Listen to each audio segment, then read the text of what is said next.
Баршаңызға қайырлы күн достар. Бүгін біз сіздермен осындай өте дәмді, қатпарлы болып шығатын, яғни палочки самсаларымызды бірге дайындайтын боламыз.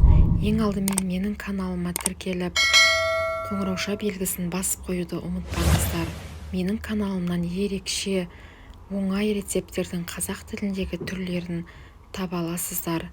Видеоны міндетті түрде соңына дейін қараңыздар.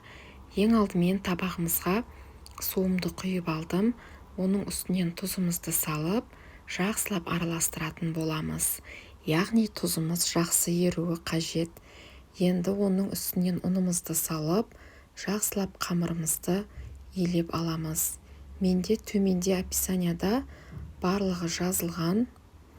Дәл осы рецептпен жасасаңыздар, қамырымыз өте қытырлақ, әдемі болып шығады. Енді елеп болған соң қамырымызды жарты сағаттай қойып қоямыз. Арада қолдарыңызбен 2-3 рет елеп тұрыңыздар. Сонда жаюға оңай болады. Енді мен ішіне салатын салмамызды дайындап аламын. Мен укроп пен петрушканы алдым. Сіздер көкпияз, кинза салсаңыздар да, ол өз қалауларыңыз. Барлығыны майда кубик етіп, осылай дайындап аламыз.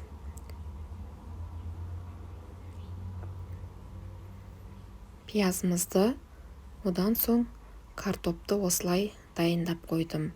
Енді қызып тұрған сковородкамызға 6-7 қасықтай ас қасықпен майымды құйып алдым. Пиязды салып, осылай 2-3 рет ауыстырып қуырамыз.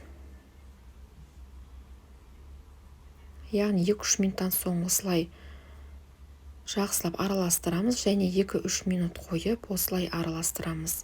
Енді картопымызды саламыз. Картопты 2-3 минут қана қуырыңыздар. Енді 2-3 минуттан соң астыны өшіріп, мен жаңағы укроп пен петрушкамды салдым және өздеріңіздің қалауларыңыз бойынша тұз, бұрыш салсаңыздар болады, және де басқа дәмдеуіштерді қоссаңыздар болады. Енді барлығыны бірге жақсылап араластырып, осылай дайындап қоямыз.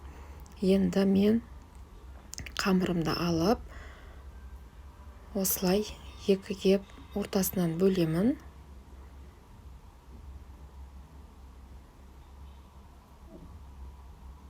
Яғни осылай ұзындау етіп, барлық жеріні бір келкі етіп аламыз. Сонда кескен кезде барлығының өлшемі бірдей болып тұрады. Сіздер кішілеу болғанын қаласаңыздар, бұдан да кішкентай домалақ етіп алсаңыздар болады. Енді қолымызбен осылай жақсылап домалақ етіп, сопақшалау етіп қойып қоямыз. Барлық қамырымызды дәл осылай жасап аламыз. Енді мен табағыма осындай майымды құйып алдым және сары майды ертіп құйдым. Енді жаңағы дайын болған қамырларымызды осы майға батырып қоямыз. Осылай батырған соң міндетті түрде 15 минут қойып қойыңыздар. 15 минуттан соң мен осылай алып, қолыммен жақсылап, жұп-жұқа етіп жайып шығатын боламыз. Достар, жақсылап соңына дейін қараңыздар. Міндетті түрде осындай жұп-жұқа етіп алыңыздар. Егер орталары тесіліп жатса, оны біріктіріп, тағы да жайып, яғни жаюды жалғастырамыз. Қолдарыңызды майға батырып жайсаңыздар, қамырымыз тесілмей, осылай әдемі жайылады. Қараңыздар, қандай әдемі жұп-жұқа етіп жайдым. Енді осылай бір жағыны жауып, тағы да екінші жағыны осылай жасап аламыз. Енді салмамыздан 1,5-2 қасықтай осылай салып аламыз. Енді жақсылап орап аламыз.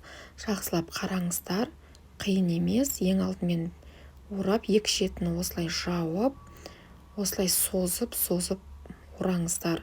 Қаншалықты созылған сайын қамырымыз жұп-жұқа, қатпары одан да көп болып шығады. Міне осылай орап дайындап алдым. Тағы да бір рет көрсетемін. Осылай жұп-жұқа етіп жайып, осылай екі жағына жауып қайырамыз. Оның үстінен салмамызды салып, міндетті түрде екі жағын осылай ораңыздар. Сонда картоптарымыз шығып кетпейтін болады. Барлығын осылай жасап, яғни орап түйіп алдым. Енді мен бетіне бір жұмыртқаның ағы мен сарысын араластырып, жағып алатын боламын.